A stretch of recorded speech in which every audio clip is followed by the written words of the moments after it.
بسم اللہ الرحمن الرحیم۔ السلام علیکم ورحمۃ اللہ وبرکاتہ۔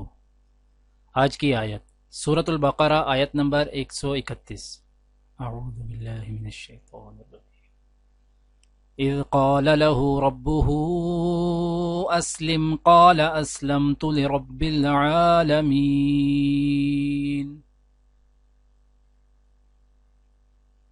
اس کا حال یہ تھا کہ جب اس کے رب نے اس سے کہا مسلم ہو جا، تو اس نے فوراً کہا میں مالک کائنات کا مسلم یعنی کہ مطیع ہو گیا۔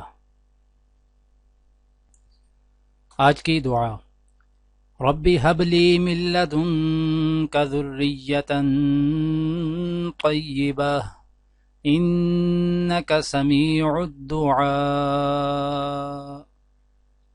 پروردگار اپنی قدرت سے مجھے نیک اولاد عطا کر، تو ہی دعا سننے والا ہے۔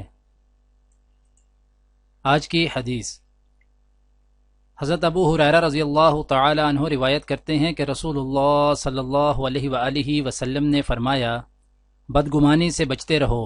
بدگمانی اکثر تحقیق کے بعد جھوٹی بات ثابت ہوتی ہے، اور کسی کے عیوب ڈھونڈنے کے پیچھے نہ پڑو۔ کسی کا عیب خواہ مخواہ مت ٹٹولو، اور کسی کے بھاؤ پر بھاؤ نہ بڑھاؤ، اور حسد نہ کرو، بغض نہ رکھو، کسی کی پیٹھ پیچھے برائی نہ کرو، بلکہ سب اللہ کے بندے آپس میں بھائی بھائی بن کر رہو۔